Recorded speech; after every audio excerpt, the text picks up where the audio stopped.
गुजरात चुनाव के चलते राज्य में हलचल तेज है। सत्ताधारी दल अपनी हार को जीत में बदलने के लिए अलग अलग पैंतरे अपना रहा है और दांव चल रहा है, लेकिन सफलता मिलती नहीं दिख रही है। ऐसे में अब बीजेपी चुनाव आयोग का सहारा ले रही है, जिसको लेकर विपक्ष पहले ही हमलावर था और अब कांग्रेस के हाथ एक और मुद्दा लग गया है।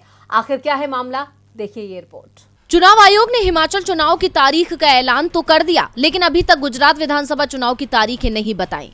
हाँ, ये संकेत जरूर दे दिया कि मतगणना 8 दिसंबर को होगी, जिससे पहले ही विपक्ष चुनाव आयोग पर सवाल खड़े कर रहा है। और इसी बीच अब चुनाव आयोग के एक और फैसले के चलते वो विपक्ष के निशाने पर आ गया है। इतना ही नहीं, उस पर बीजेपी सरकार का साथ देने के आरोप भी लग रहे हैं और इसकी वजह है गुजरात चुनाव से पहले चुनाव आयोग और गुजरात की कंपनियों के बीच हुआ अहम समझौता, जिसको लेकर कांग्रेस ने अब बीजेपी सरकार पर निशाना साधा है। कांग्रेस ने आरोप लगाते हुए कहा कि मोदी सरकार की तरफ से अपने नापाक इरादों के लिए चुनाव आयोग का दुरुपयोग करने का एक और उदाहरण सामने आ गया है। किसी को भी वोट देने के लिए इस तरह से मजबूर नहीं किया जाना चाहिए। किसी खास पार्टी को वोट देने की तो बात ही छोड़िए।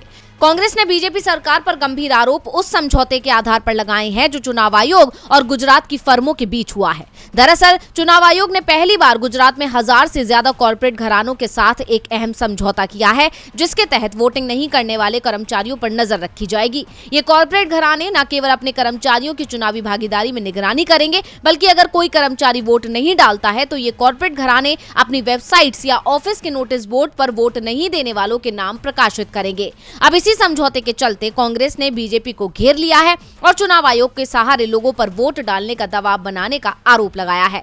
कांग्रेस मोदी सरकार पर यह आरोप पहले से ही लगाती रही है कि वो कॉर्पोरेट घरानों के लिए काम कर रही है और अब इनकी मदद से वो चुनाव जीतने की कोशिश में भी जुट गई है। डीवी लाइव की रिपोर्ट।